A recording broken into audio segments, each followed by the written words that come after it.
ஆளுநரும் திமுகவும் மோதுகிறது அப்படிங்கிறது 5 நாளைக்கு முன்னாடியே திட்டமிடப்பட்டுச்சு. இது அப்பாவும் ஆளுநருக்கும் நடந்த ஒரு அண்டர் டீலிங் அப்படின்னு உதயநிதியோட விளையாட்டுத்துறையில மாநில அளவில் விளையாட போன பள்ளி மாணவிகளுக்கு சாப்பிட்றதுக்கு ஒரு கேவலமான சோறு போட்டிருக்காங்க. இரவு 11 மணி வரைக்கும் தங்கறதுக்கு இடம் கொடுக்காம நடுத்தெருவில் அவங்கள உட்கார வச்சிருக்காங்க. ஸ்டாலினும் அவரோட மகனும் சேர்ந்துக்கிட்டு திராவிட புலிகேசி தர்பார் அப்படிங்கிறத தமிழ்நாட்டில் நடத்திட்டு இருக்காங்க. இங்க பாலாறும் தேனாரும் ஓடுது அப்படின்னு இன்னமும் கனவு கண்டுகிட்டு இருக்காங்க. 2026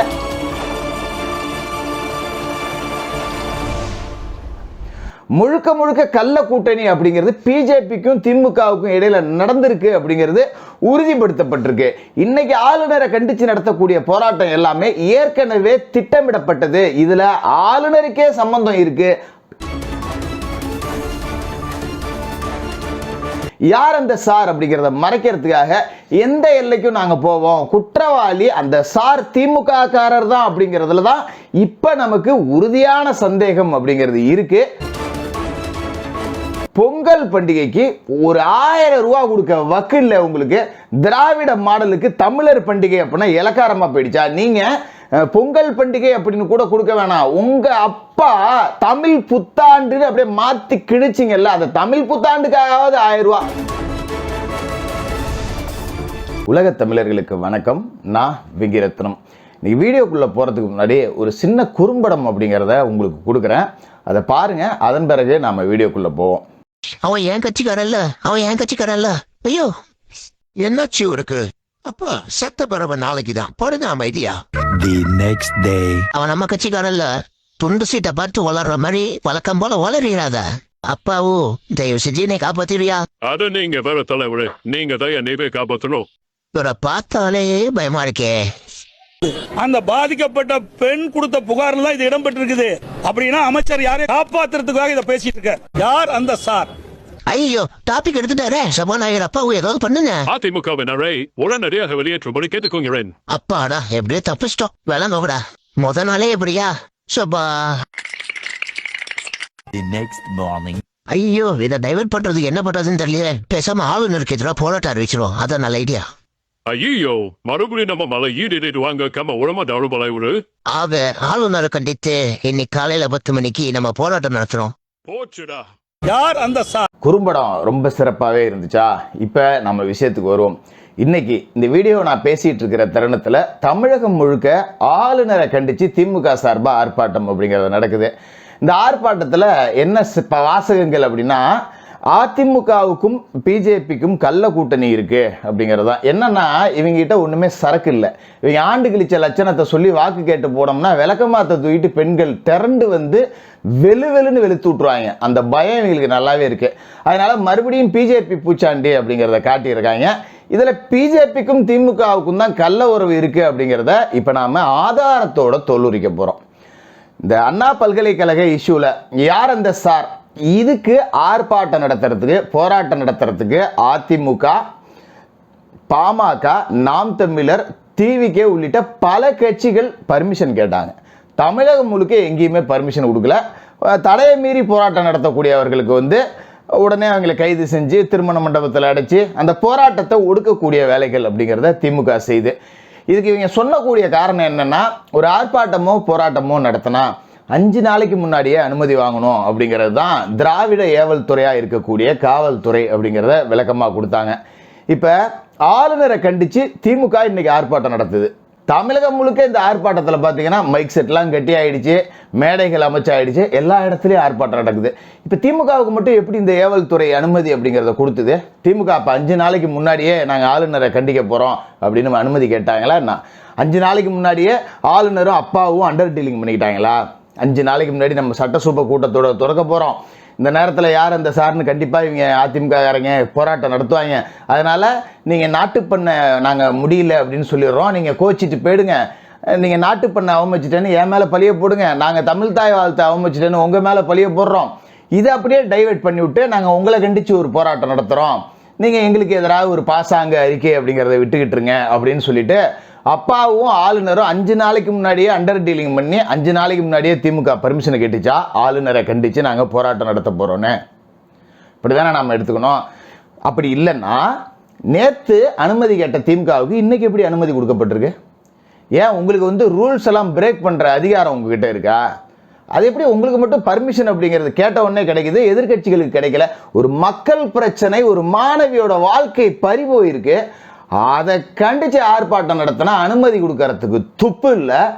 டங்ஸ்டன் தொழிற்சாலை எதிர்த்து இன்னைக்கு மதுரை மேலூரில் விவசாயிகள் பேரணியாக போயிட்டு இருக்காங்க, அதுக்கு அனுமதி கொடுக்கறதுக்கு துப்பு இல்லை.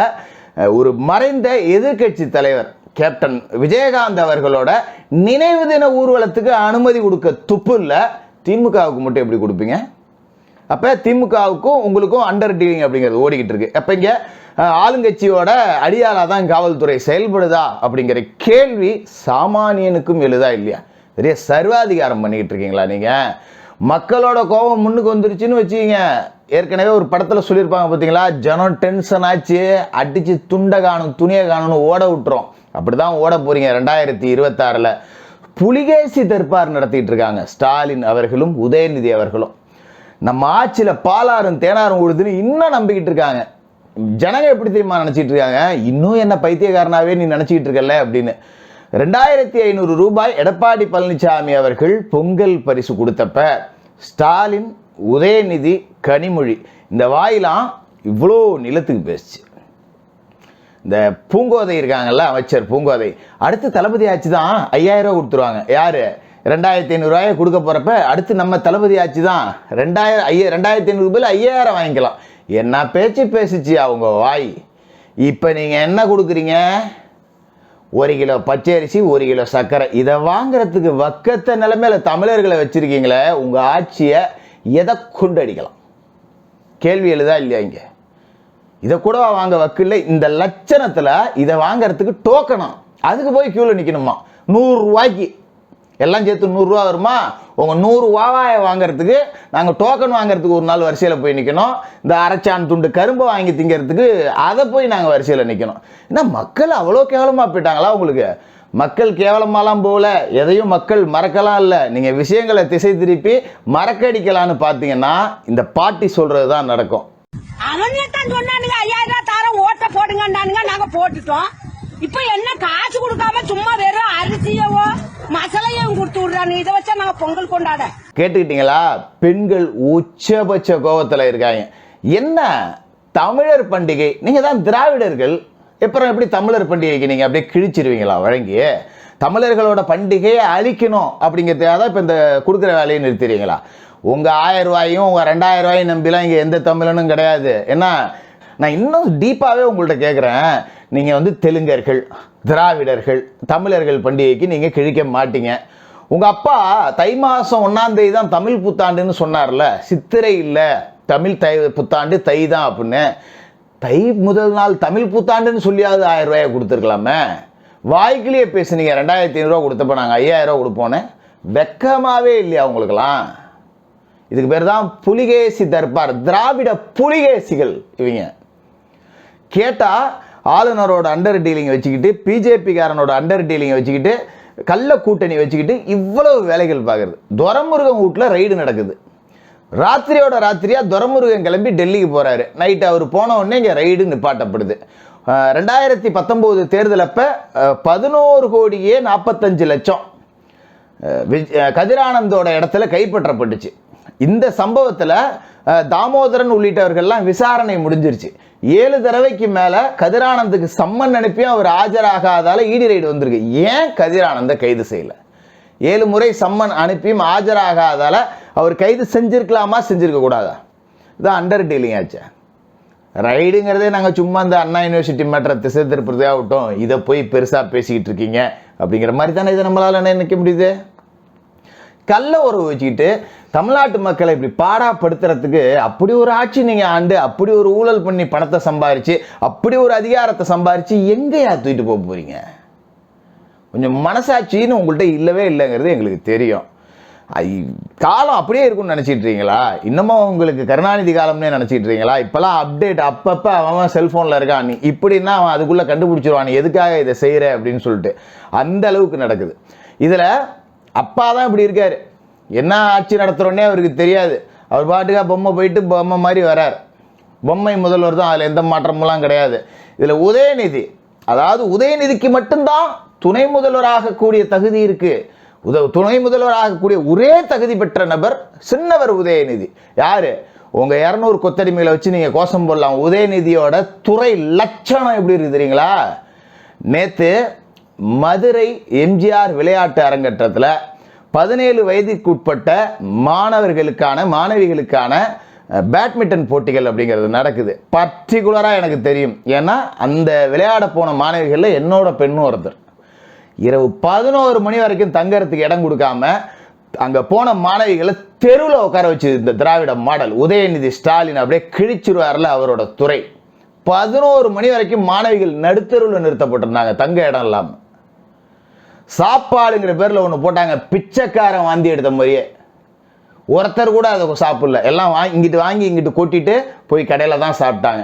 உதயநிதியோட துறையோட லட்சணம் இந்த அளவில் இருக்குது. உதயநிதிக்கு தகுதி தாண்டவம் ஆடுதுன்னு வாய்கிலியை பேசுகிறீங்க. இதுக்கெல்லாம் நீங்கள் இப்படி ஒரு பொழப்பு பிழைக்கிறதுக்கு பிச்சை எடுத்து பிழைக்கலாம். நாம் மனிதர்கள் யா? நீங்கள் இவ்வளோ தீம் பண்ணிக்கிட்டு கள்ள கூட்டணியை பிஜேபி கூட வச்சுக்கிட்டு இன்றைக்கி ஆளுநரை கண்டித்து இவ்வளோ வேலைகள் அப்படிங்கிறது நடக்குது. எடப்பாடி பழனிசாமி அவர்கள் இன்றைக்கும் சட்டசபைக்குள்ளே புகுந்து யார் அந்த சார் அப்படிங்கிற கோஷத்தோட, யார் அந்த சார் அப்படிங்கிற பேஜை சட்டையில் அணிஞ்சிக்கிட்டு போய் கேள்வி கேட்குறாங்க. ஓட்டம் பிடிக்கிறீங்க, சட்டசபைக்கு வர்றதுக்கே பயந்து நடுங்குறீங்க. ஒரு காலகட்டத்தில் கச்சத்தீவு ஈழத்தமிழர்கள் அப்படின்னு சொன்னால் தான் ஓட ஆரம்பிப்பீங்க. இப்போ நீங்கள் ஆளுங்கட்சியாக இருக்கும்போதே 5 தொடை நடுங்குறீங்களே, ஏன்? உங்களுக்கான அழிவு காலம் ஆரம்பிச்சிருச்சு. சத்தியமாக அது நடக்கும். 2026 மக்கள் உங்களுக்கு தகுந்த பதிலடி அப்படிங்கிறத கொடுப்பாங்க. அதில் எந்த விதமான மாற்றமும் இல்லை. திராவிட மாடலோட அழிவு தான், திமுகவோட அழிவு தான் தமிழர்களுக்கான உண்மையான விடியலாக இருக்கும். திரும்ப திரும்ப திரும்ப திரும்ப இதை தான் நான் சொல்கிறேன். திமுகவோட அழிவே தமிழர்களுக்கான விடியல்.